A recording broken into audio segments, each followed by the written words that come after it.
Hello बच्चों, Devvrat sir math channel पर आपका स्वागत है। बच्चों, आज हम क्लास 10 मैथ में थर्ड लेसन दो चर वाले रैखिक समीकरण युग्म इसमें प्रश्नावली 3.2 के क्वेश्चन नंबर 2 को सीखेंगे। तो आइए देखते हैं। क्वेश्चन है 2x + 3y = 11 और 2x - 4y = -24 को हल कीजिए। दो समीकरण दे रखा है, इन दोनों समीकरण को आपको हल करना है। अब हालांकि इसमें हल करने का कोई मेथड इन्होंने बोला नहीं है कि इस मेथड से हल कीजिए या इस विधि द्वारा हल कीजिए। तो यहाँ पर आप दो मेथड आपने सीखा है इससे पहले, प्रतिस्थापन विधि और ग्राफीय विधि। तो इस एक्सरसाइज में हम लोग प्रतिस्थापन विधि से ही शुरू कर रहे हैं, तो इसलिए प्रतिस्थापन विधि से ही कर लीजिए इसको। तो सबसे पहले समीकरण नोट कर लूँगा मैं, 2x + 3y = 11, समीकरण नंबर 1 मान लिया इसको। और दूसरा समीकरण है 2x - 4y = -24, समीकरण नंबर इसको 2 मान लेते हैं। तो जैसे कि आप जानते हैं प्रतिस्थापन विधि से हम हल कर रहे हैं, तो चलो लिख देता हूं मैं यहाँ पे प्रतिस्थापन विधि।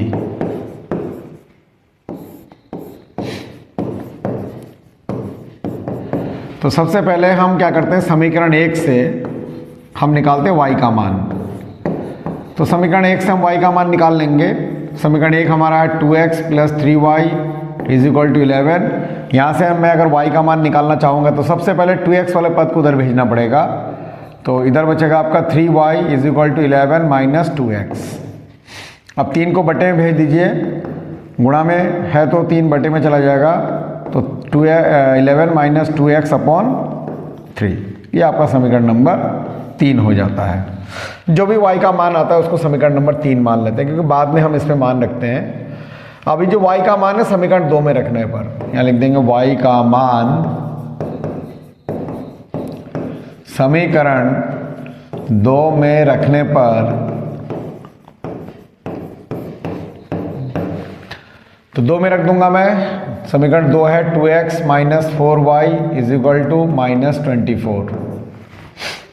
तो 2x ऐसे लिखा रह दूंगा, -4 भी ऐसे लिखा रहूँगा। y के जगह पर हमें इतना लिखना है, 11 - 2x/3, 11 - 2x/3 = -24। इसको ऐसे लिखा रहने देंगे हम। अब 2x को ऐसे लिखा रहने देंगे माइनस, अब 4 से अंदर मल्टीप्लाई कर देंगे, 11 चौको 44 और 11 दूनिया 4 दूनी 8, -7 प्लस का 8 हो जाएगा /3। यहाँ पर बाहर माइनस का चिन्ह है, इसलिए अंदर का चिन्ह हमने बदल दिया है। तो बाद में आपको बदलने की आवश्यकता कुछ नहीं है।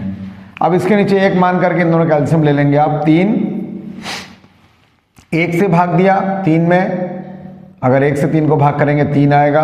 3 से गुणा किया, 3 दूनी 6x, माइनस 3 से भाग दिया 3 में 1 आया, 1 से गुणा करेंगे तो इतना ही आ जाएगा 44 + 8x = -24। यहाँ पर 6x और 8x दोनों प्लस में है, जुड़ सकता है। तो 14x - 44/3 = -24। अब 3 को गुणा में भेज देंगे हम, तो 14x - 44 = 3 को 24 से गुणा करेंगे तो 24 से 72 हो जाएगा, -72। अब 14x = -72, अब ये इधर भेज दूंगा तो प्लस में आ जाएगा। तो 14x बराबर, अब 72 माइनस का है और 44 प्लस का है, तो एक संख्या माइनस और एक संख्या प्लस का होने पर घट जाएगा, और घटने पर जो संख्या बड़ा है उसका चिन्ह आता है। अर्थात 72 में से 44 घटेगा, कितना बचेगा, 12 में से 4 गया 8, 6 में से 4 गया 2, माइनस का 28 बचा है, माइनस वाला संख्या बड़ा है इसलिए। अब x = -28/14, इससे कट गया 2 बार, तो x = -2 आ गया। अब ये जो x का मान आया है इसको समीकरण 1 में रखना है, तो लिख देंगे x का मान समीकरण 3 में रखने पर तो समीकरण 3 में हम रख देंगे x का मान। समीकरण 3 क्या है? y बराबर 11 माइनस 2x अपॉन 3। y बराबर 11 माइनस 2x अपॉन 3। इसमें हम x का मान रख देंगे। तो x का मान कितना है? -2 11 माइनस 2 इंटू -2 अपॉन 3। तो x का मान कितना चेक कर लेते हैं एक बार। x का मान -2 रखना है हमें। तो y is equal to 11 minus 2 into 2, तो प्लस का 4 आ जाएगा अपॉन 3।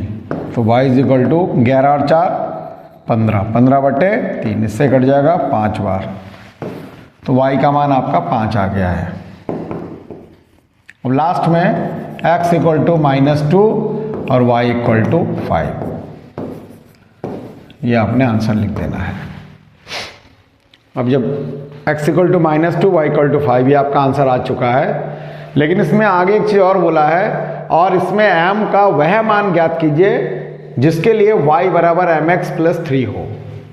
एक समीकरण और दे रखा है y बराबर mx प्लस 3, हमें m का मान निकालना है। तो समीकरण से हल करके, प्रतिस्थापन विधि से हल करके x और y का मान हमारा -2 और 5 आया है। x का मान -2, y का मान 5, ये मान हम इस वाले समीकरण में रख देंगे।